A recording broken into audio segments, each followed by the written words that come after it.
नमस्कार। वीर Teja nursing academy में आपका स्वागत है। आज हम चाइल्ड हेल्थ नर्सिंग यानी पीडियाट्रिक नर्सिंग के second chapter assessment of the child growth and development यानी बच्चों के वृद्धि और विकास के आंकलन के बारे में अध्ययन करेंगे।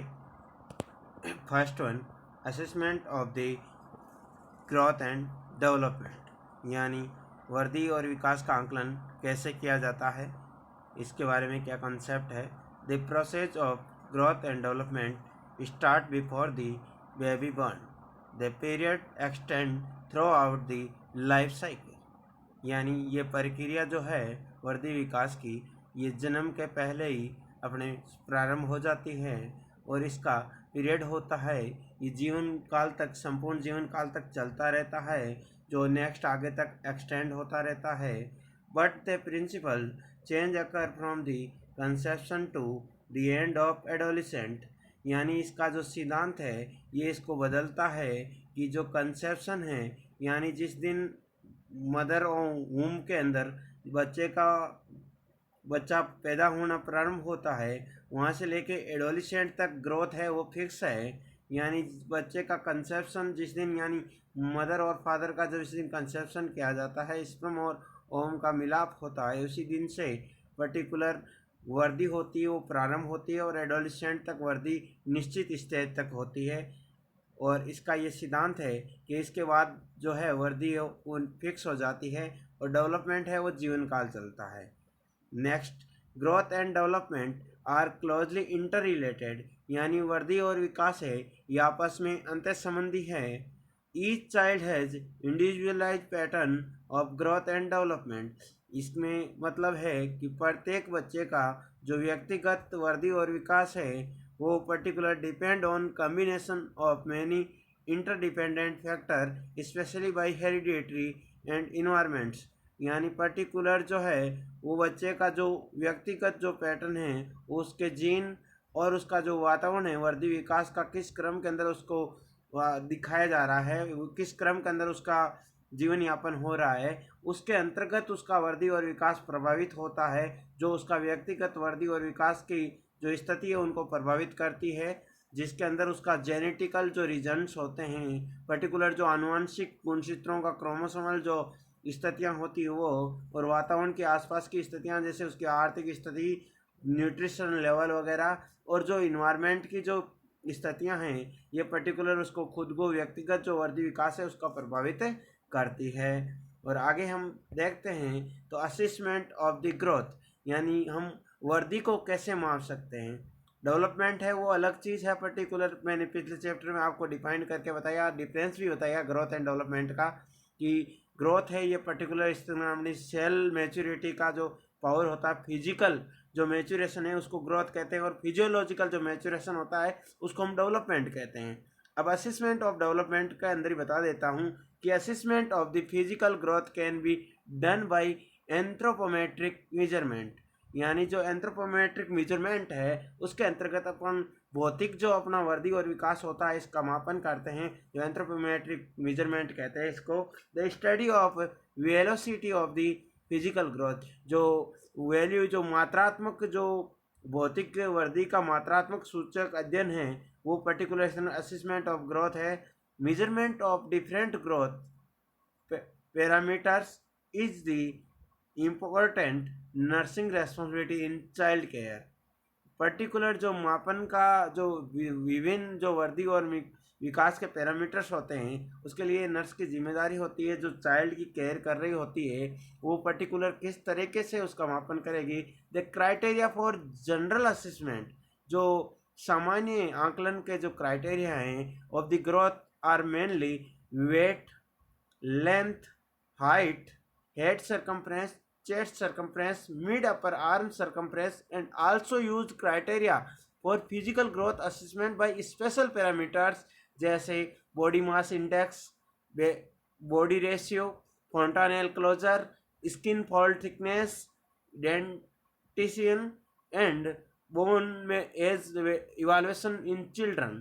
पर्टिकुलर इस तरह जो जनरल जो अपन मापन की इकाइयाँ देखते हैं वो अपना वजन, अपनी ऊंचाई, पर्टिकुलर स्थिति के अंदर अपन जो हेड जो सिर का परिमाप होता है, जो चेस्ट जो छाती का परिमाप होता है, और भुजा की जो आर्म का जो सरकमफ्रेंस भुजा का जो सरकमफ्रेंस होता है, और पर्टिकुलर स्पेशल देखते हैं तो बॉडी मास इंडेक्स जो अपनी बेसल बॉडी ग्रोथ रेट है वो, और बॉडी का जो रेशियो है, और फोंटानेल जो क्लोजर का टाइम है, और स्किन फॉल्ट की जो थिकनेस है, अपनी फैट जो रेशियो है, और डेंट से जो इरेप्शन ऑफ टीथ जो लेवल है, और बोन एज एवोल्यूशन जो पर्टिकुलर बोन का जो मेचुरेशन पावर है पर्टिकुलर, इस प्रकार अपन बच्चे की वर्दी को माप सकते हैं। अब मापते हैं तो फर्स्ट वन अपन जो ग्रोथ का टूल लेते हैं या टेक्निक लेते हैं, तो फर्स्ट टूल या टेक्निक्स के अंदर डिवाइडेशन करते हैं तो अपन फर्स्ट इन वेट, वेट यानी वजन, वजन का आंकलन करते हैं वर्दी को दर्शाने के लिए। Weight is one of best simple method for assessment, यानी किसी भी ग्रोथ का असेसमेंट करना है तो ये एक साधारण और सर्वोत्तम टूल है, या सर्वोत्तम अच्छी विधि है जो संदेह वर्दी को मापती है। A good indicator of health, जिससे अपन पर्टिकुलर अच्छे से स्वास्थ्य का और न्यूट्रिशनल स्टेटस ऑफ चाइल्ड जो पोषण का स्थिति है उसको हम बच्चे की मेजरमेंट कर सकते हैं, माप सकते हैं। The assessment of the weight, use baby weight machine, particular हम वेट देखना है मेजरमेंट करना है तो अपन वेट मशीन का काम में लेते हैं, और वेट मशीन साधारण वेट मशीन और डिजिटल वेट मशीन पर्टिकुलर काम में ले सकते हैं। और डिजिटल के अलावा जो वेट मेजरमेंट स्केल भी आती है और स्प्रिंग भी आती है, अपन स्प्रिंग के द्वारा भी माप सकते हैं। एक स्प्रिंग भी आती है जिसमें वेट मापा जाता है, पर्टिकुलर एक स्केल भी आती है उसमें भी माप सकते हैं। एक वजन की जो मशीन आती है इलेक्ट्रिकल, उससे भी माप सकते हैं। एक बिना इलेक्ट्रिकल साधारण जो वेट मशीन आती है उससे भी माप सकते हैं। इन विधियों से अपन वेट मापते हैं। 8 बर्थ न्यूबॉर्न बेबी वेट जो होता है वो 2.5 से 3 किलो यानी 2.5 kg से लेकर 3 kg तक न्यूबॉर्न के अंदर नियोनेट के अंदर वेट होता है। और मैंने पिछली बार भी बताया जो वर्दी होता है उसके अंदर फर्स्ट जो न्यूबॉर्न होता है, फर्स्ट वीक जो अर्ली नियोनेटल स्टेज होती है उसमें 10% वेट होता है, वो लॉस होता है। His weight lost 10% of his weight during first week after birth due to immature kidney and meconium excretion. The neonate regain his birth weight in after 7 to 10 days, and during the first 6 months 30 gram per day weight increase, and after 6 months to 12 months 20 gram per day increase the baby weight। यानी इस तरह जो हम मान सकते हैं कि average जो ग्रोथ होती है वो पर्टिकुलर जो अर्ली न्यूनेटल स्टेज होती है उसमें तो घटती है 10%, और जैसे ही लेट न्यूनेट में आता है तो वापस वो रिगेन कर लेता है। और जो बच्चा 1 महीने से लेके 6 महीने तक का होता है उसमें प्रतिदिन 30 ग्राम वो अपने वेट का क्या करता है, वृद्धि करता है। और वृद्धि करते करते धीरे धीरे क्या करता है, वो पर्टिकुलर इन स्थितियों के अंदर 6 महीने के बाद से लेके 1 वर्ष तक की जो एज होती है उसमें वो पर्टिकुलर 20 ग्राम प्रतिदिन वृद्धि करता है। और इसको जो पर्टिकुलर मापने की जो टेक्निक्स होती है वो पर्टिकुलर जो वैज्ञानिक जो साइंटिफिकल जो टेक्निक्स है उसके अंदर 2 तरह की टेक्निक मेजरमेंट करते हैं। पहली होती है इंस्टेंट असेसमेंट और दूसरा होता है कंटिन्यूअस।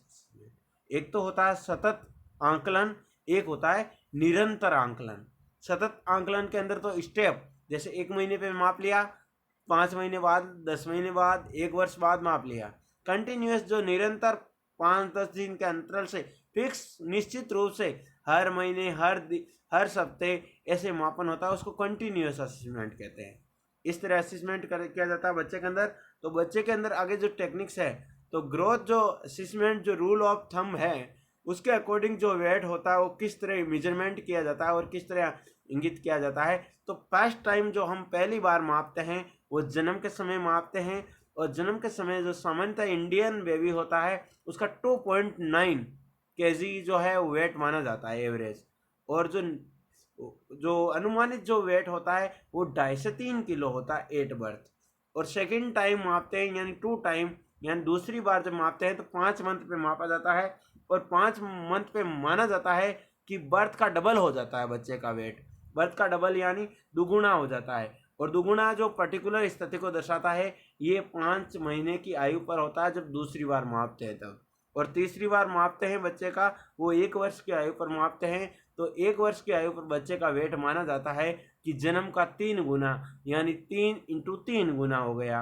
और चौथी बार जब मापते हैं यानी 4 टाइम 8 टू ईयर जो होता है 2 साल की आयु पर वो 12 केजी यानी 4 गुना हो जाता है जन्म का। और पांचवी बार मापते हैं यानी 5 टाइम 8 3 ईयर 3 साल की आयु पर पांचवी बार मापते हैं तो पांचवी बार 5 गुना यानी 15 केजी हो जाता है। और छठी बार 5 साल की आयु पर मापते हैं तो 5 साल की आयु पर पर्टिकुलर स्थिति के अंदर 6 गुना यानी 18 केजी बच्चे का वेट हो जाता है। और सातवीं बार 7 टाइम यानी 7 ईयर की एज पर मापते हैं तो 7 गुना यानी 21 केजी बेबी का वेट हो जाता है। और 10 टाइम जब पर्टिकुलर जब एडोलिसेंट का अर्ली स्टेज आती है तो उस स्थिति के अंदर मापते हैं तो जन्म का 10 गुना यानी 30 केजी जो 10वें टाइम मापते हैं उस समय 10 साल की आयु पर बच्चे का वेट हो जाता है। और पर्टिकुलर स्थिति में वेट की जो गणना है वो पर्टिकुलर हम एक सूत्र लगा के फॉर्मूले से कर सकते हैं। तो वेट की गणना पर्टिकुलर स्थिति में किस प्रकार करते हैं तो वो बता देता हूँ कि वेट की जो गणना 3 मंथ से लेकर 12 मंथ तक के बच्चों में करते हैं तो उसकी हम एज लिखते हैं मंथ के अंदर और उसके अंदर 7 जोड़ दिए जाते हैं, 7 प्लस कर दिए जाते हैं। और उनको जो दूध से भाग दे के बट्टे के अंदर 2 रखे पर्टिकुलर उसको भाग दे दिया जाता है। यानी मान लिया कि एक एग्जाम्पल 5 महीने का बच्चा है उसके अंदर अपन ने 7 जोड़ लिए और 2 का भाग दिया तो पर्टिकुलर 5 महीने के बच्चे के अंदर 6 केजी वेट एवरेज वेट आ गया अपना।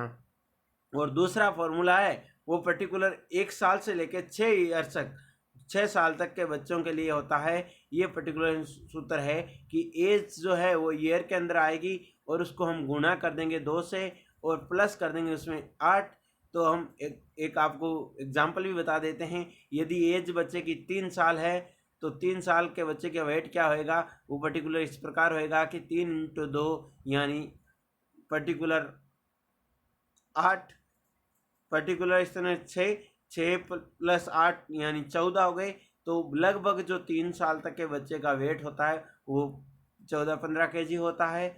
और पर्टिकुलर इस तरह हम 6 से 12 साल के आयु के बच्चों के देखते हैं वेट तो पर्टिकुलर इस प्रकार देखा जाता है उसकी एज लिख दिया जाती है ईयर में और उसको 7 से इजिकल टू कर दिया जाता है और -5 और भाग 2 दे दिया जाता है।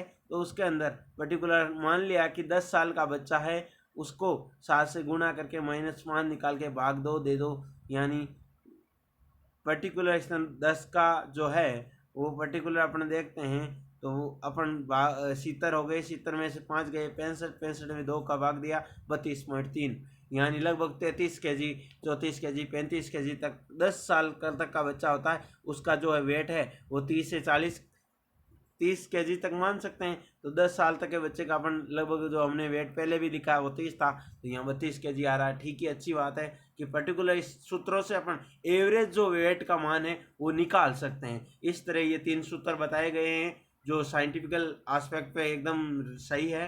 और पर्टिकुलर स्थिति में हम अगला मेजरमेंट देखते हैं तो होता है हाइट या लेंथ। हाइट या लेंथ मेजरमेंट होता है ये पर्टिकुलर इंडिकेट करता है स्केलेटल ग्रोथ को जो बोन मैचुरेशन है। और जो बोनी जो इंक्रीमेंशन जो है वो हाइट के द्वारा देखा जाता है। जो अपना जो ढांचा है फिजिकली उसको जो स्केलेटल जो पोस्चर है उसको इंडिकेट करता है हाइट और वेट।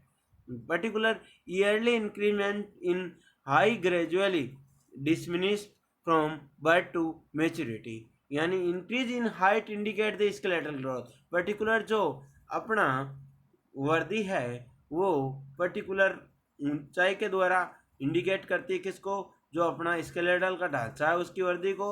ईयरली जो इंक्रीमेंशन है जो प्रति वर्ष इंक्रीमेंशन है इस हाई ग्रेज बहुत तेजी से होता है। बर्थ टू मैच्योरिटी जो जन्म से लेकर परिपक्वता तक 8 birth average length of a healthy Indian newborn baby is 50 semi. जो बच्चे का जन्म होता है उस समय जो उसकी जो स्वस्थ बच्चे की जो हाइट होती है वो 50 सेंटीमीटर यानी 45 से 55 सेंटीमीटर के मध्य जो औसतन जो हाइट है यानी लेंथ है वो 50 सेंटीमीटर तक हो सकती है। पर्टिकुलर जो लेंथ इंक्रीमेंशन है वो एवरेज जो पर मंथ जो होती है वो फर्स्ट 6 महीने तक 2 से 2.5 सेंटीमीटर तक प्रति माह होती है, 6 महीने तक। और 6 महीने के बाद लेके 1 साल तक का जो आयु काल होता है उसमें 1 से 1.5 सेंटीमीटर प्रति वर्ष होती है। और 1 साल के बाद से लेके 2 वर्ष तक की आयु होती है उसमें पर्टिकुलर इंक्रीमेंशन होता है, वो पर्टिकुलर स्थिति के अंदर 1 सेंटीमीटर पर मंथ होता है। और 2 साल की आयु से लेके 4 साल तक की जो आयु होती है उसमें पर्टिकुलर इंक्रीमेंशन होता है, वो 6 से 7 सेंटीमीटर प्रति वर्ष होता है। और show they child double birth length by 4 to 4.5 year, यानी 4 से 4.5 साल के अंदर जो जन्म का डबल जो हाइट है वो पर्टिकुलर स्थिति दिखाई देती है। Afterwards there is about 5 cm increase in every year till the onset of puberty, gradually slow increase, यानी उसके बाद 4 साढ़े 4 साल 5 साल के बाद प्रति वर्ष यानी हर महीने आधे सेंटीमीटर, यानी 1 साल के अंदर 5 सेंटीमीटर तक की वृद्धि होती है। वो प्यूबर्टी तक चलती रहती है और प्यूबर्टी आते थे पूरी जो है वो स्टॉप हो जाती है और बहुत ही धीमी गति से जो हाइट है वो बढ़ना शुरू कर देती है। और पोस्ट प्यूबिसेंट जो एज होती है उसके बाद लगभग जो हाइट जो इंक्रीमेंशन है वो स्टॉप माना जाता है। पर्टिकुलर जो एज है ऐसे माना जाता है कि 20 से 25 ईयर एज के बाद जो हाइट इंक्रीमेंशन है वो स्टॉप हो जाता है। जो हाइट का जो ग्रोथ रेशियो है वो पर्टिकुलर संपूर्ण डेवलप हो जाता है, इसलिए वहाँ रुक जाता है, स्टॉप कर जाता है। तो इस प्रकार ये क्या होता है, हाइट बढ़ती है। हाइट कैसे बढ़ती है, पहले जो 6 महीने होते हैं जन्म से लेकर 6 महीने तक 2 से 2.5 सेंटीमीटर तक, और 6 महीने से 1 साल तक का जो आयु काल होता है उसमें 1 से 1.5 सेंटीमीटर तक, और 1 साल से लेकर 2 साल तक होता है वो 1 सेंटीमीटर पर मंथ होता है। उसके बाद 2 से 4 साल तक जो होता है वो लगभग 0.5 सेंटीमीटर पर मंथ के आसपास होता है। और उसके बाद माना जाता है कि 4 साढ़े 4 साल की आयु पर पर्टिकुलर जो चाइल्ड का जो ग्रोथ है, लेंथ है, वो पर्टिकुलर बर्थ का डबल हो जाता है। और इसके बाद लगभग जो प्यूबर्टी तक होता है ये प्रति वर्ष यानी पर ईयर 5 सेंटीमीटर, यानी मंथ का एवरेज 0.5 सेंटीमीटर पर मंथ जो है वो हाइट बढ़ती है, इंक्रीज होती है। और इस तरह जो प्यूबिसेंट तक का होती है वहाँ चलता रहता है। और आफ्टर प्यूबिसेंट, पोस्ट प्यूबिसेंट या आफ्टर प्यूबिसेंट ये ग्रेजुअली स्टॉप हो जाता है। पर्टिकुलर ये स्थिति है वो वहाँ रुक जाती है और इस तरह जो हाइट इंक्रीमेंशन जो रेट है वो स्टॉप कर जाती है। और बात करते हैं कि इसका जो थंब रूल है इसके अकॉर्डिंग इसके अंदर किस तरह वृद्धि होती है, तो ये भी दर्शाया हुआ है यहाँ पे। जो हाइट एवरेज इंक्रीमेंशन होता है जो माना जाता है कि जन्म के समय 45 से 55 औसतन 50 सेंटीमीटर तक जो है वो हाइट इंडियन बेबी के अंदर होती है।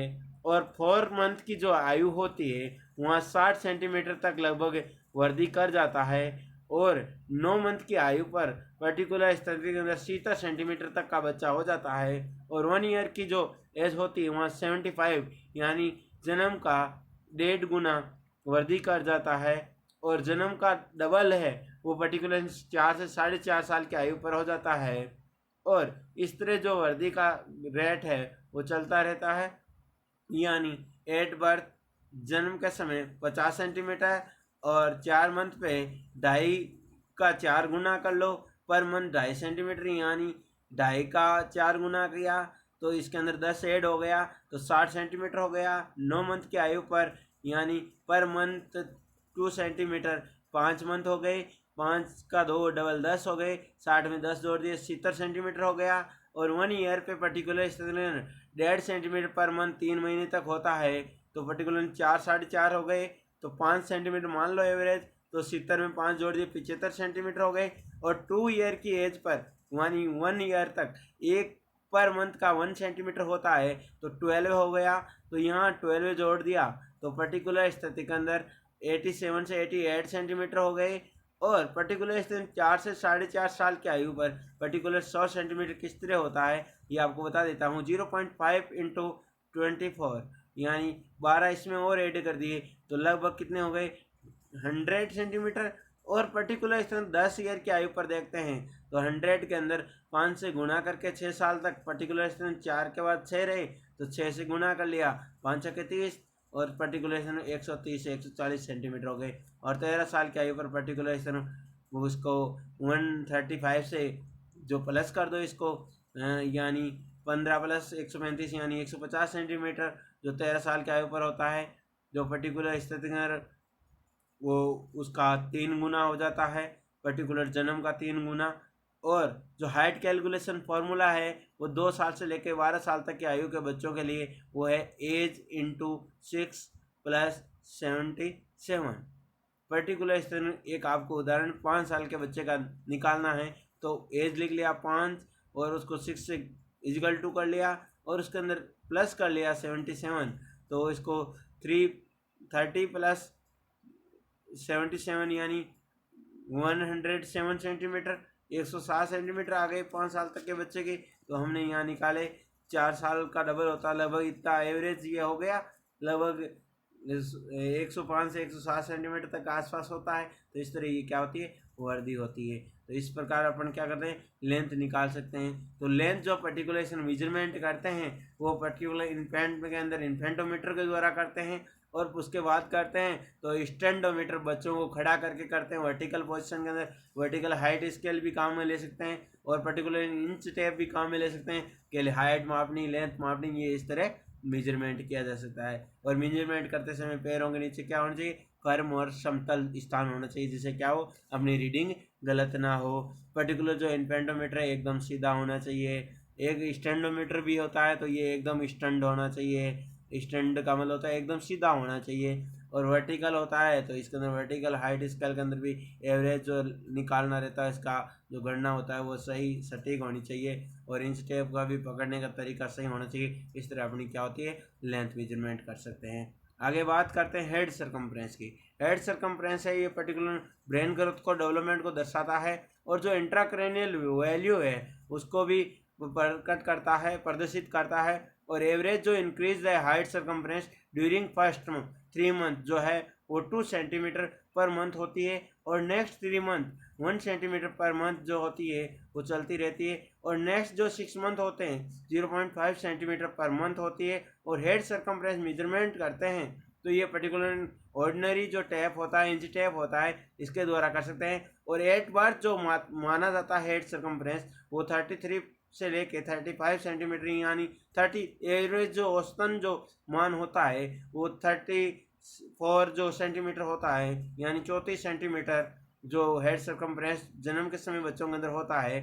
और 3 मंथ पे जो जो अपने फिंगर जो थंब रूल है उसके अकॉर्डिंग माने तो पर्टिकुलर 3 महीने तक जो वर्दी होती है 2 से गुना कर लो, यानी 6 को जोड़ लो 34 के अंदर, तो 3 मंथ की आयु पर जो हेड सर्कम्फ्रेंस होएगा वो क्या होगा, 40 सेंटीमीटर यानी 40 सेंटीमीटर हो जाएगा।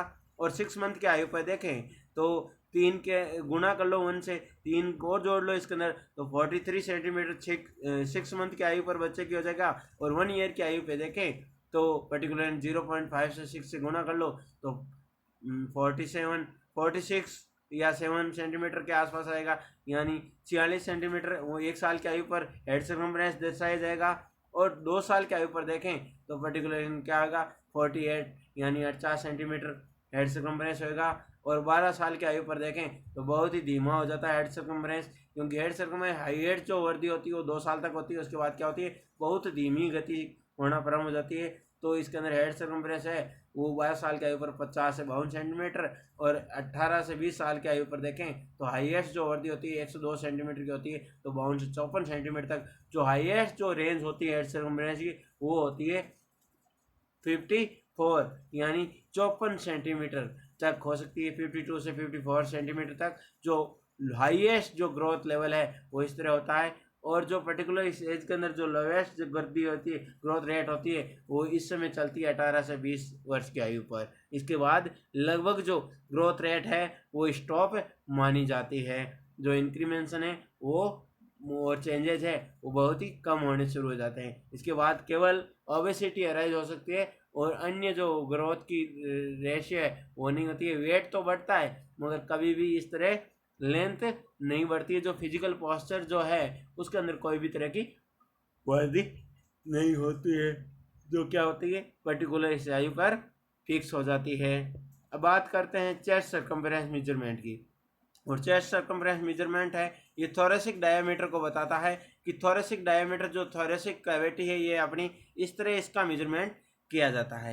इसके अंदर पर्टिकुलर इंपॉर्टेंट जो पैरामीटर्स होते हैं असेसमेंट के, वो ग्रोथ और न्यूट्रिशनल स्टेटस को दर्शाता है। और चेस्ट सर्कम्फ्रेंस मेजर करते हैं वो इंच टेप के द्वारा करते हैं। और एट बर्थ जो होता है वो 30 से 32 सेंटीमीटर इट्स जो मेजरमेंट होता है करते हैं इंच टेप के द्वारा। और पर्टिकुलर स्तन जो चेस्ट सर्कम्फ्रेंस है वो 2 से 3 सेंटीमीटर जो होता है लेस होता है हेड सर्कम्फ्रेंस जन्म के समय। और जो पर्टिकुलर 1 साल की आयु पर आता है तो क्या होता है इससे ज़्यादा होना प्रारंभ हो जाता है। तो अपन इसके अंदर इंपॉर्टेंट देखेंगे कि चेस्ट सर्कम्फ्रेंस और thoracic diameter is a important parameter of assessment growth development and nutritional status. जो न्यूट्रिशनल स्टेटस है ये चेस्ट सर्कम्फ्रेंस के द्वारा आप देख सकते हैं कि किस तरह है और उसकी ग्रोथ है वो पर्टिकुलर किस तरह हुई है। और चेस्ट सर्कम्फ्रेंस मेजर करते हैं वो इंच टेप के द्वारा मापते हैं। और एक 8 बर्थ जो होता है वो हेड बड़ा होता है सबसे, जो बॉडी का 1/4 भाग होता है, 1/4 भाग केवल हेड का ही बाहर होता है। और जो साइज भी होती है ये पूरी बॉडी से भी बड़ी होती है, वो 34 सेंटीमीटर लगभग मानी जाती है, यानी 33 से लेकर 35 सेंटीमीटर तक लो एवरेज होती है हेड सर्कम्फ्रेंस होता है। उसका 2 से 3 सेंटीमीटर कम होता है वो चेस्ट सर्कम्फ्रेंस होता है, यानी 30 से 32 सेंटीमीटर तक चेस्ट सर्कम्फ्रेंस जो जन्म के समय होता है। और जो 6 से 12 मंथ की आयु पर होती है वो बिल्कुल 6 से 12 महीने की आयु के मध्य जो हेड और चेस्ट सर्कम्फ्रेंस इक्वल हो जाते हैं, एक समान हो जाते हैं। और 1 साल के बाद पर्टिकुलर हेड की तुलना में चेस्ट ज़्यादा वृद्धि करता है और इसके अंदर ज़्यादा वृद्धि होती है। और पर्टिकुलर इस तरह जो 1 साल के बाद देखें तो 2 से 2.5 सेंटीमीटर तक जो है चेस्ट ज़्यादा बड़ा होता है। और 5 साल की आयु पर देखें तो हेड से 4 से 5 सेंटीमीटर बड़ा होता है, वो चेस्ट होने लग जाता है। और इसके बाद धीरे धीरे चेस्ट क्या होता है हेड का भी डबल जो पर्टिकुलर जो है वो सर्कम्फ्रेंस दर्शाता है। इस तरह इसके अंदर देखें तो पर्टिकुलर जो हेड सर्कम्फ्रेंस है वो चेस्ट से जन्म के समय ज़्यादा होता है, मगर 1 साल की आयु पर चेस्ट सर्कम्फ्रेंस है वो हेड से ज़्यादा होने लग जाता है। अब बात करते हैं last parameter mid upper arm circumference MUSE, यानी मिड अपर आर्म सर्कम्फ्रेंस, जो पर्टिकुलर जो न्यूट्रिशनल स्टेटस देखने के लिए और ग्रोथ रेट देखने के लिए करते हैं, जो पर्टिकुलर यंग चाइल्ड के अंदर जो होते हैं उनके अंदर दर्शाता है।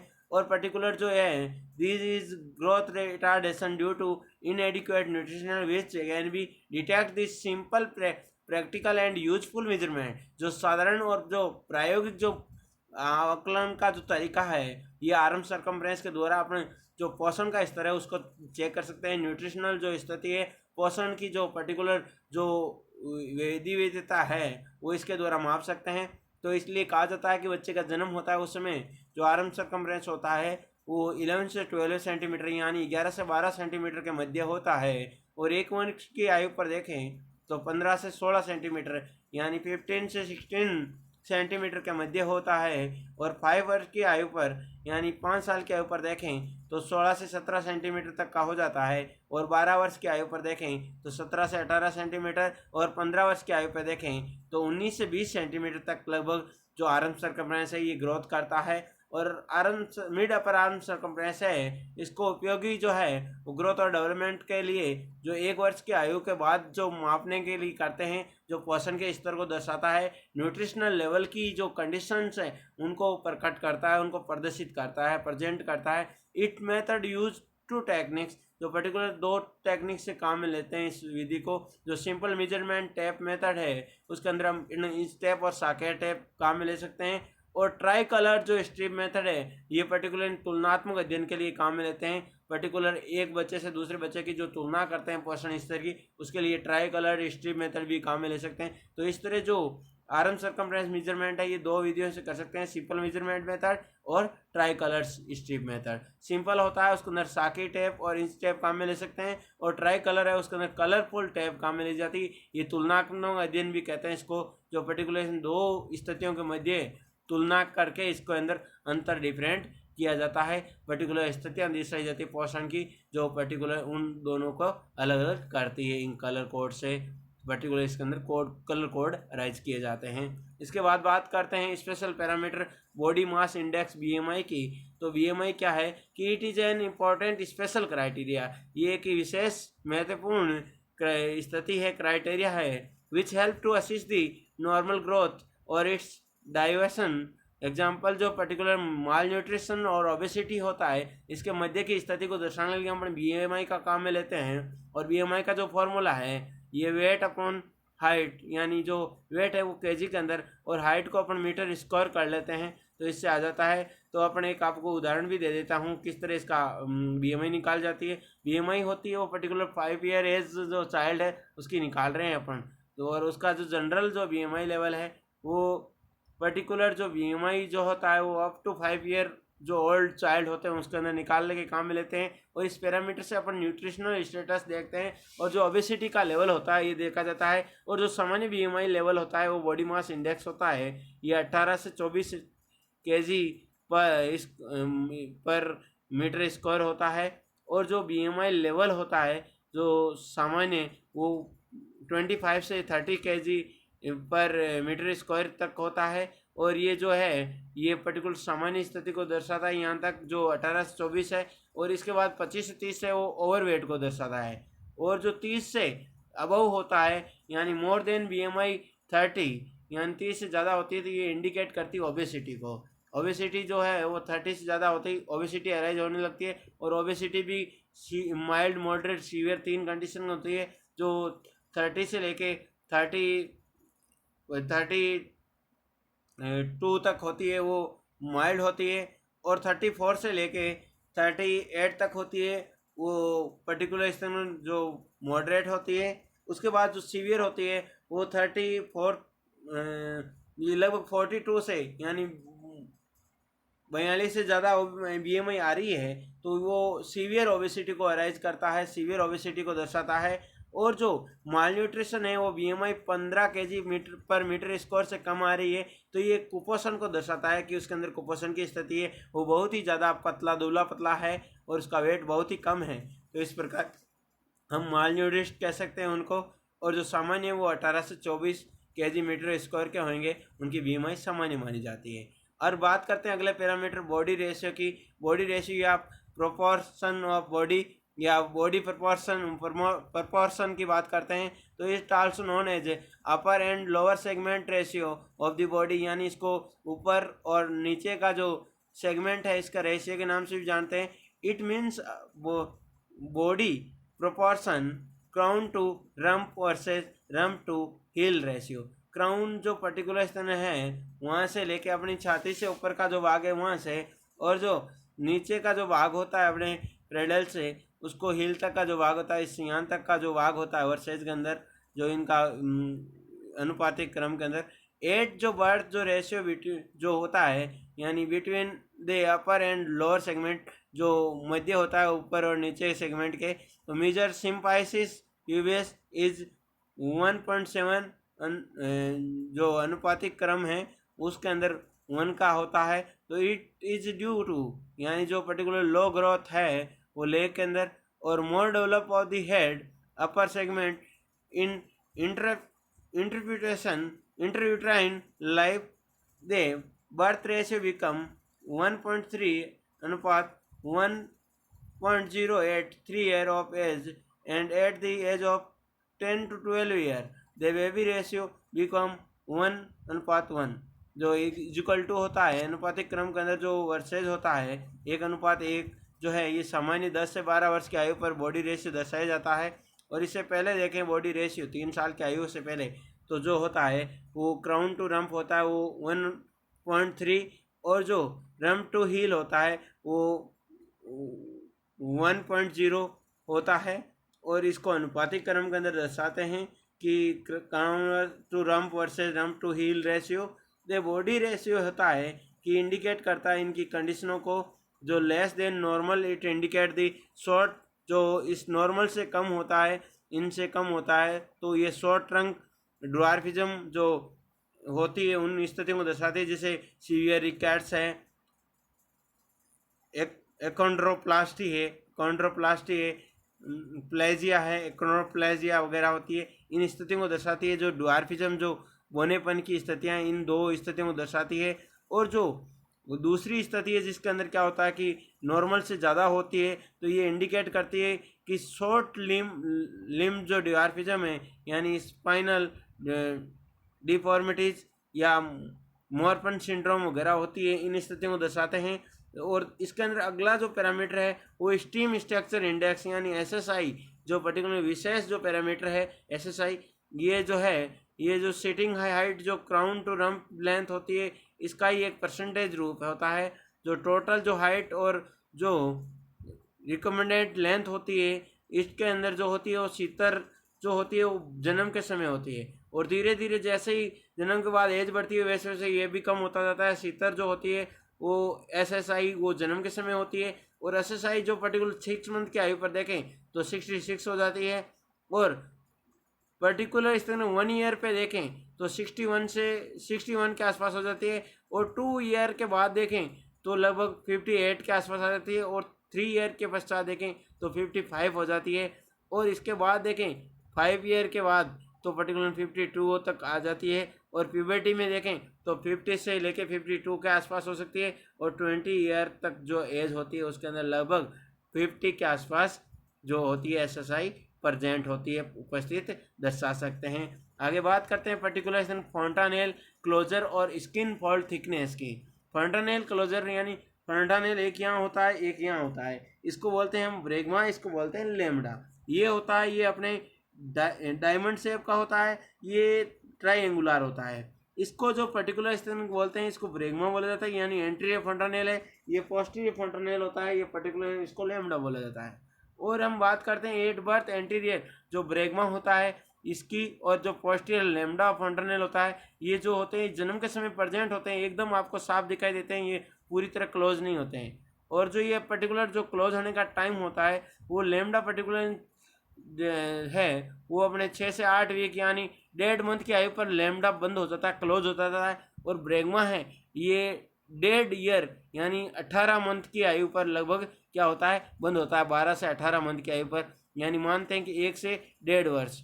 और एक जो 1.5 मंथ की आयु पर यानी बंद होता है वो होता है लेमडा। और 1.5 ईयर की आयु 1.5 वर्ष की आयु पर बंद होता है उसको बोलते हैं हम ब्रेगमा। और ब्रेगमा होता है ये एंटीरियर होता है, लेट बंद होता है, इसके अंदर टाइम लग जाता है लगभग 12 से 18 मंथ। और इसको क्लोज होने में लगते हैं लगभग जो होता है वो होता है अपने पर्टिकुलर जो 8 वीक 6 से 8 वीक के आसपास 1.5 से 2 मंथ लग सकते हैं जो पीछे वाला लेमडा होता है उसमें। और इसमें लगता है 1 से 1.5 वर्ष जो पर्टिकुलर क्लोजिंग टाइम है। इस तरह ये क्या होता है हम स्पेशल पैरामीटर के द्वारा ग्रोथ देख सकते हैं कि ये किस तरह ग्रोथ हुई है, फंटरनेल बंद हुआ कि नहीं हुआ। यदि फंटरनेल पर्टिकुलर इस तरह अर्ली बंद हो जाता है तो इंडिकेट करता है जो क्रेनियो स्टिनोसिस होता है, जो जो जो मस्तिष्क के बंद होने की जो स्थिति क्रेनियो स्टिनोसिस उसकी वजह से हो सकती है। और जो पर्टिकुलर जो स्कल होता है इन क्रेनियो स्टिनोसिस के कारण क्या होता है प्री मेच्योर जो क्लोजरिंग होती है वो स्कल की शुरू हो जाती है फ्यूचर की वजह से। और जो डिलेड होता है यदि नहीं होता है तो उसका कारण माना जाता है रिकेट्स जो हड्डियों की कमजोरी है, और क्रेटिनिज्म जो पर्टिकुलर स्थितियाँ होती है माल न्यूट्रिशन वगैरह, या हाइड्रोसिफिलिस सिर बड़ा हो गया पानी भर गया तो इनकी वजह से भी बंद नहीं हो सकता है। तो ये अबनॉर्मलिटियाँ होती है, इनके कारण भी क्या होता है ये जो है ये फॉन्टरनेल है ये बंद होने में टाइम ज़्यादा भी ले सकते हैं, लेट भी हो सकते हैं और नहीं भी हो बंद, ऐसी भी स्थिति आ सकती है। जो पर्टिकुलर जो जैसे हाइड्रोसिफिलिस होते हैं या माल न्यूरिश्ड बच्चे होते हैं उनमें बहुत ज़्यादा टाइम लगता है। तो इस तरह अपन फॉन्टरनेल के द्वारा ग्रोथ असेसमेंट कर सकते हैं। और बात करते हैं स्किन फॉल्ट थिकनेस की, एसएफआई की। एसएफआई जो पर्टिकुलर डिटेक्ट करती है बॉडी फैट लेवल को और न्यूट्रिशनल स्टेटस को, और इसका मेजरमेंट है ये ट्राइसेप जो मस्कुलर होती है, बाइसेप जो मस्कुलर होती है, इनके द्वारा देखते हैं। और जो लेंजर यानी हर्पेंजर्स जो स्किन फॉल्ट्स होते हैं, कैलिपर्स होते हैं, इनके द्वारा हम पर्टिकुलर एसएफआई निकालते हैं, स्किन फॉल्ट थिकनेस निकालते हैं। जो आफ्टर 1 ईयर की जो एज होती है एसएफआई होती है वो लेस देन 10 mm होती है, और जो इंडिकेट करती है पर्टिकुलर माल न्यूट्रिशन को। और यदि पर्टिकुलर 10 से अबव है तो नॉर्मल होती है, और 6 से भी कम होती है तो वो पर्टिकुलर जो थिकनेस 6 से कम है तो ये पर्टिकुलर इंडिकेट करती है सीवियर माल न्यूट्रिशन को।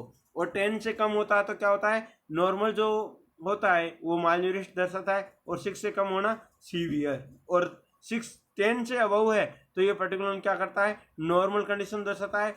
और पर्टिकुलर इस तरह 20 से ज़्यादा है स्किन फोल्ड थिकनेस 20 से, तो ये पर्टिकुलर क्या होता है, ओबेसिटी, जो फैट लेवल इंक्रीज मेंशन है उसको भी दर्शाता है। एवरेज जो वेट होती है वो ज़्यादा भी दिखाई जाती है, फैट ज़्यादा होने के कारण उसका स्किन फोल्ड थिकनेस है वो भी बढ़ सकती है। और बात करते हैं आगे पर्टिकुलर डेंटिशन यानी इरेप्शन ऑफ टीथ की, यानी दांत कब कब निकलते हैं। यानी माना जाता है कि जन्म के समय बच्चों के अंदर दांत नहीं होते हैं। यदि असामान्य रूप से दांत हो भी जाता है तो उसको नेटल टीथ, जो असामान्य स्थिति मानी जाती है उस बच्चे को नेटल टीथ कहा जाता है। और जो ये स्थिति होती है ये अबनॉर्मल स्थिति मानी जाती है, क्योंकि जो जन्म से पूर्व 6 महीने तक किसी भी तरह के दांत बच्चों के अंदर नहीं होते हैं। जो बच्चों के अंदर दांत निकलने का प्रारंभ होता है वो 2 स्थितियों के अंदर होता है। एक तो जो होता है वो होता है मिल्क टीथ, जो अपन उनको डेसिडुएट या टेम्परेरी टीथ, अस्थायी दांत भी कह सकते हैं। ये पर्टिकुलर इसके अंदर होती है, ये स्मॉल पोर्स जो स्मॉल साइज और स्मॉल जो टाइम ड्यूरेशन के लिए होती है, और इनकी जो संख्या होती है वो 20 होती है नंबर के अंदर। और नॉर्मली जो फर्स्ट टीथ अपीयर होता है वो लोअर सेंट्रल इंसिजर जो 6 मंथ की आयु पर होता है। और इन अब नॉर्मल जो कंडीशन होती है एट बर्थ प्रेजेंट भी हो जाता है तो उसको नेटल टीथ कहा जाता है। और ये यूजुअली हार्म लेस होती है स्थिति जो नेटल टीथ होती है, इसके अंदर कोई भी हार्मफुल इफेक्ट नहीं होता है, इसलिए इसको हार्मलेस कंडीशन भी कहा जाता है। और जो परमानेंट टीथ होते हैं ये पर्टिकुलर जो होता है वो 6 से 7 वर्ष की आयु पर निकलना प्रारंभ होता है। इरेप्शन ऑफ टीथ होता है, जो दांत निकलने की स्थिति प्रारंभ हो जाती है। और ये दांत जो होते हैं सामान्य जो अस्थायी दांत होते हैं उनकी तुलना में बड़े होते हैं थोड़े। और ये पर्टिकुलर जो यूजुअली होता है ये 6 से 7 वर्ष की आयु पर जो परमानेंट रूप से रिप्लेस होने प्रारंभ हो जाते हैं। जो टेम्परेरी दांत जब टूट जाते हैं तो उनकी जगह रिप्लेस होना भी प्रारंभ होते हैं। और जो टोटली परमानेंट टीथ होते हैं उनकी संख्या होती है वो होती है 32।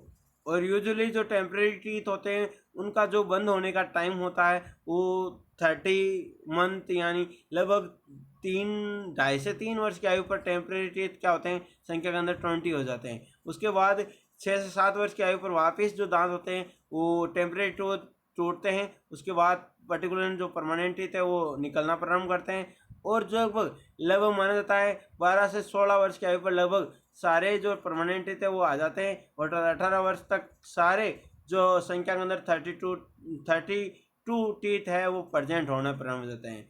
और लास्ट जो 18 से 20 वर्ष की आयु पर जो दांत आता है उसको हम अकलडार्ट विजडम टीथ भी बोलते हैं।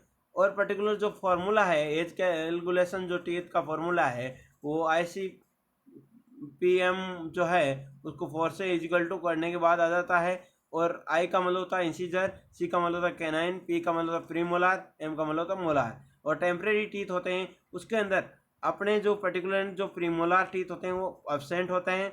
और परमानेंट टीथ होते हैं उसमें प्रीमोलार टीथ होते हैं वो संख्या के अंदर कितने होते हैं वो पर्टिकुलर 4 होते हैं। और जो मोलार टीथ होते हैं वो पर्टिकुलर संख्या के अंदर कितने होते हैं, वो संख्या के अंदर जो पहले होते हैं टेम्परेरी के अंदर वो संख्या के अंदर होते हैं पर्टिकुलर इस तरह 8। और उसके बाद होते हैं तो कितने होते हैं पर्टिकुलर 12।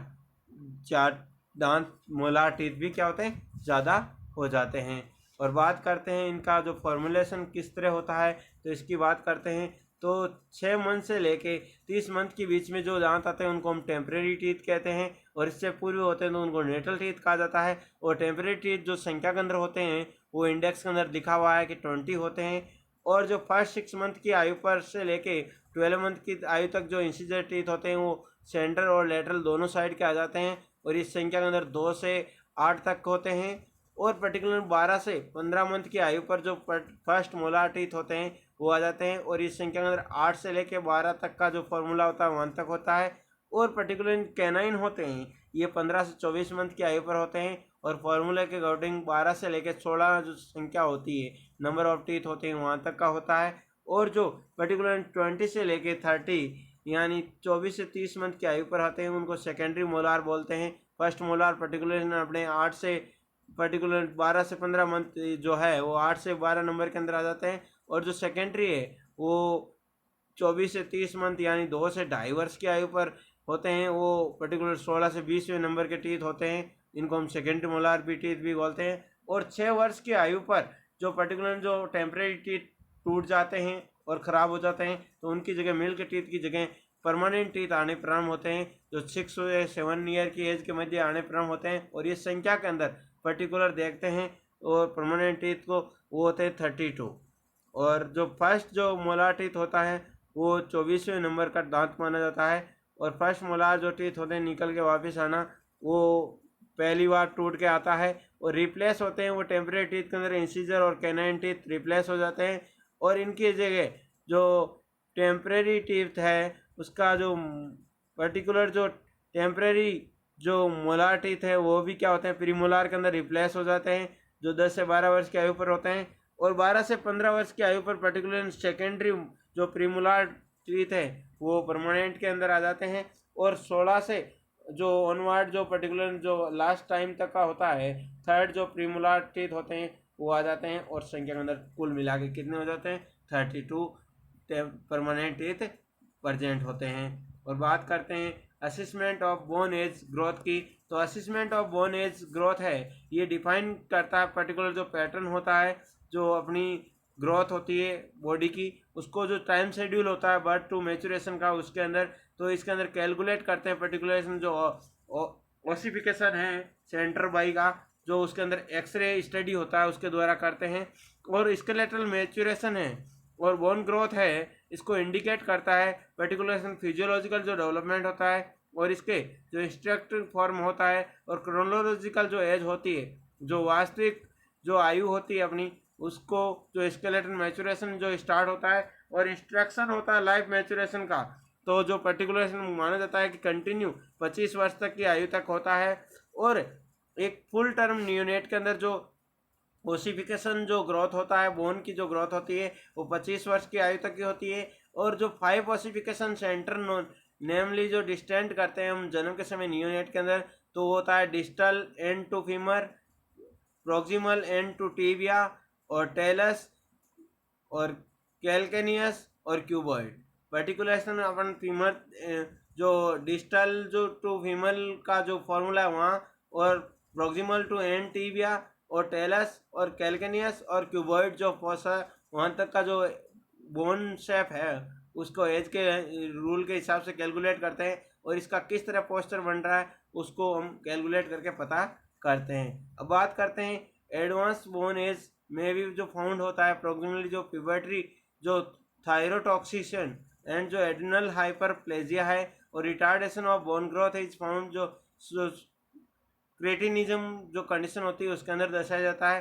पर्टिकुलर देखते हैं तो इसके अंदर दिखाया जाता है कि पर्टिकुलर जो जो एडवांस जो होता है बोन एज का वो प्रिक्योसिस जो प्यूबर्टी होती है और थोरेको टॉक्सिशियस होता है तो उसकी वजह से होता है, और एड्रिनल जो हाइपरप्लेजिया है उसकी वजह से, और रिटार्डेशन होता है वो क्रिटिनिज्म के अंदर दर्शाया जाता है जो बोन ग्रोथ है उसके अंदर दर्शाया जाता है। और बात करते हैं जो सिस्टमिक जो चेंज होता है पर्टिकुलर डेवलपमेंट और ग्रोथ के अंदर, तो रेस्पिरेटरी जो चेंज होता है वो रेट किस प्रकार ग्रोथ एंड डेवलपमेंट में चेंज होती है। रेस्पिरेटरी जो रेट होती है वो जन्म के समय मानी जाती है 30 से 60 के मध्य, यानी जो एट बर्थ जो कंडीशन होती है उसके अंदर थोड़ा सा घट जाता है थोड़े दिनों बाद, और 36 से 40 तक बर्थ रेट रहती है, और उसके बाद जैसे जैसे धीरे धीरे क्या होती है कम होते होते 16 से 24 बर्थ रेट पर मंथ के हो जाते हैं 15 वर्ष की आयु तक, और उसके बाद जो डेवलपमेंट है which complete within 7 year of age in young child larynx is 1/3 of the adult size and maximum growth occur at puberty. तो धीरे धीरे जैसे जैसे लेरिंग साइज बढ़ती जाती है वैसे वैसे जो रेस्पिरेशन रेट होती है वो भी क्या होती है कम होती जाती है। शुरुआत में ज़्यादा होती है रेस्पिरेशन और धीरे धीरे कम होती जाती है। और कार्डियोवैस्कुलर जो चेंज होता है वो पर्टिकुलर जो हार्ट की रेट है फीटल की उसके अकॉर्डिंग होती है, जैसे जैसे उसका एज प्रोग्रेशन बढ़ता है उसके अकॉर्डिंग क्या होता है धीरे धीरे वो भी क्या होता है बढ़ने लगता है। और बात करते हैं आगे पर्टिकुलर जो बर्थ का जो एनाटॉमिकल पोस्चर है वो 2 से 3 मंथ की अवधि, और अपेक्सल जो बीट शिफ्टिंग है वो 4th इंटरकोस्टल के अंदर स्पेस के अंदर 5th इंटरकोस्टल चली जाती है।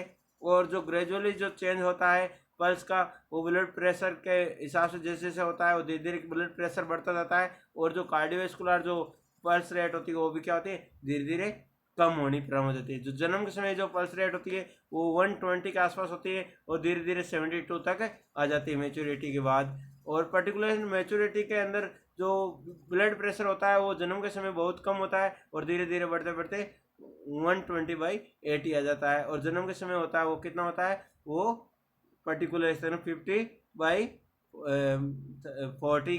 mm of Hg के आसपास होता है। और बात करते हैं जो गैस्ट्रो इंटेस्टाइनल सिस्टम की, तो गैस्ट्रो इंटेस्टाइनल सिस्टम के अंदर पर्टिकुलर एंजाइम सिक्रेशन बढ़ जाते हैं, और जो पर्टिकुलर जो डिपोजिशन है धीरे धीरे क्या होता है, ज़्यादा बढ़ता है, और फैट डिपोजिशन जो हैंडलिंग जो एंजाइम होते हैं लीवर वगैरह वो भी काम करने लग जाते हैं। और जो इसके अंदर देखते हैं तो सिक्रेटरी जो एंजाइम होता है डाइजेस्टिव ट्रैक है वो एडिक्वेट रूप में अंदर नियोनेट के अंदर आ जाते हैं, और फैट जो हैंडल लेस होती है वो जन्म से पूरी हैंडल लेस होती है, और जन्म के बाद धीरे धीरे जो लीवर काम करता है 4%, उसकी वजह से क्या धीरे धीरे क्या होता है वो उसको बढ़ा जाती है। और पर्टिकुलर जो लीवर का वेट होता है जन्म समय वो 120 ग्राम से 160 ग्राम तक होता है, जो बढ़ के क्या होता है 100 से लेके 200 2300 जो वेट होता है वो होने लग जाता है, यानी 1500 से 2300 ग्राम के आसपास जो लीवर का वेट है वो 15 साल की आयु पर बच्चे के अंदर दर्शाया जाता है, जो पर्टिकुलर उसका फैट के एंजाइम सिक्रेशन के लिए ग्रोथ करता है, चेंज होता है। और बात करते हैं यूरिनरी सिस्टम की, तो यूरिनरी सिस्टम भी यूरिन आउटपुट धीरे धीरे बढ़ाता है, और जो जन्म के समय होता है वो 250 ml per day neonate urine pass out करता है, और बाद में धीरे धीरे क्या करता है ये बढ़ा के पर्टिकुलर 1200 ml पर डे कर देता है, और 15 साल की आयु पर लगभग 1000 से 1200 ml 15 साल की आयु पर यूरिन पास आउट करता है, और धीरे धीरे 20 पे आते आते 1500 ml तक नॉर्मली वो क्या करता है यूरिन पास आउट करता है। इस तरह यूरिन अमाउंट भी बढ़ता है। और जो लिम्फ टिश्यू इम्यून सिस्टम है वो भी क्या होता है धीरे धीरे मैच्योर होता है। जो लिम्फ टिश्यू मैच्योरेशन है जैसे स्प्लीन, टॉन्सिल और थाइमस जो होता है ये पीक वैल्यू पे 6 से 7-8 वर्ष की आयु पर लगभग पीक वैल्यू पे आ जाते हैं, और ये जो होते हैं इनका आउटपुट होता है ये पर्टिकुलर डबल हो जाता है। और जो जनरली प्रोग्रेस होती है प्यूबर्टी के अंदर ये क्या करते हैं गामा ग्लोबुलिन लेवल होता है उसको इंक्रीज करते हैं, और यूजुअली जो रीच करते हैं उसके अंदर 700 से 1200 mg पर 100 ml के अंदर पर्टिकुलर ये सिक्रेशन बढ़ाते हैं। और जो 3 से 4 ईयर की आयु होती है उसके अंदर भी क्या करते हैं इनके अंदर इंक्रीमेंशन होता है, और ये क्या करते हैं अपने साइज के हिसाब से जो फॉरेन बॉडी उनका रेस्पॉन्स करते हैं। और हार्मोन होते हैं ये टेस्टिकुलर और ओवेरियन हार्मोन होते हैं, ये प्यूबर्टी के समय प्रेजेंट होने लगते हैं। ये भी एक तरह ग्रोथ एंड डेवलपमेंट का चेंजेस है, जो बॉडीली जो हार्मोन चेंज है, जो टेस्टिकुलर चेंज होते हैं कि जो प्यूबर्टी का टाइम होता है एडोलसेंट चाइल्ड होते हैं, जो किशोर किशोरी बालक बालिकाएँ होते हैं उनके अंदर किशोर के अंदर टेस्टिकुलर, और जो किशोरी होती है उसके अंदर ओवेरियन हार्मोन जो पर्टिकुलर ओवेरी से निकलना प्रारंभ करते हैं। और जो सेक्सुअल डेवलपमेंट होते हैं और प्रिपरेशन होते हैं वो चेंज होती है एडोलसेंट के वजह से जो डिटेक्ट होती है पर्टिकुलर जो 7 से 8 वर्ष की आयु पर जो हार्मोनल चेंज होते हैं केमिकल रिएक्शन होती है। और एडोलसेंट की जो अर्ली स्टेज होती है 10 से 12 वर्ष की आयु पर वहाँ उनके अंदर मैच्योरेशन होता है, और हेयरार्की मेनार्की वगैरह पर्टिकुलेशन जो फिजिकल और इमोशनल जो मेंटल मैच्योरेशन है वो एडल्टहुड के अंदर उनके अंदर आना प्रारंभ हो जाता है। जो हार्मोनल चेंज की वजह से उनके अंदर वॉइस चेंज भी होता है, पर्टिकुलर जो उनका इमोशनल लेवल होता है वो भी चेंज होता है, और जो एक्सप्रेशन होता है वो भी यू चेंज होता है, और जो बॉडी पोस्चर होता है उसके अंदर भी साइज भी चेंज होती है जो सेक्सुअल डेवलपमेंट के लिए होती है। जो फीमेल के अंदर जैसे ब्रेस्ट डेवलपमेंट है, पर्टिकुलर जो मैच्योरेसी मेनार की है वगैरह होती है ये भी आना प्रारंभ हो जाती है। और बात करते हैं आगे particular change in puberty adolescent की, तो जो एडोलसेंट का जो पर्टिकुलर स्थिति है वो किशोरियों का जो पर्टिकुलर स्थितियाँ हैं जो किशोर किशोरी बालक बालिकाएं हैं उनके अंदर, तो गर्ल्स के अंदर मेनली क्या चेंज होते हैं पहली एज के अंदर जो एडोलसेंट एज आती है तो वहाँ उस समय उसका वेट और बॉडी पोस्चर जो हाइट गेन होती है वो बिल्कुल एक पीक वैल्यू पे चल जाती है। और जो लड़कियों के अंदर होता है वो ब्रेस्ट चेंज हो जाता है, और पिगमेंटेशन जो एरियोला वगैरह होता है एनलार्जमेंट भी होता है ब्रेस्ट साइज का, और टिश्यू निपल भी एकदम सही शेप के अंदर आ जाते हैं। और इंक्रीज इन पेल्विस ग्रिप होता है वो भी बढ़ जाता है, पेल्विस ग्रिप भी हाई इंक्रीज होने लग जाता है, उनका साइज डायमीटर बढ़ जाता है, और एपीरियंस जो होता है पिबिक हेयर का वो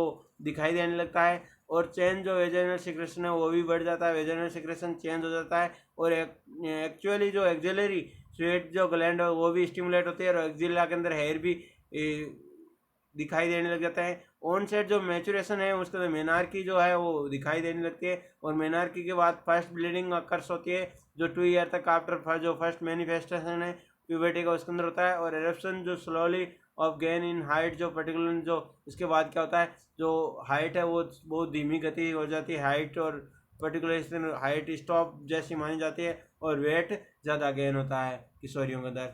और पर्टिकुलर जो कॉमनली जो बॉयज़ के अंदर चेंज होते हैं वो भी उस तरह उसके अंदर वेट और हाइट का एकदम जो है बढ़ना, और जेनेटल जो एक्सट्रीमिटीज है उनका अपीयरेंस वगैरह बढ़ना, और जो हेयर सिचुएशन है एक्जिला वगैरह उनके अंदर, ग्रोइन वगैरह, थाई के अंदर वगैरह जो सिम्फाइसिस प्यूबिस वगैरह है उनका निकलना, और अम्बलाइकस जो अपीयरेंस है वहाँ तक का जो पर्टिकुलर हेयर वगैरह निकलने अपेयर होते हैं। और जो फेशियल हेयर है वहाँ का दाढ़ी मूछ वगैरह भी निकलना जो बॉयज़ के अंदर दिखाई देता है। और जो इसके बाद जो डिफेंडेबल जो वॉइस है वो भी क्या होता है, चेंज होती है इनके अंदर। और नॉक्चुरल जो डिस्चार्ज है सीमन वगैरह वो भी निकलना प्रारंभ हो जाता है, जो स्लीप की वजह से ड्यूरिंग स्लीप करते हैं उसमें सीमन जो डिस्चार्ज होता है।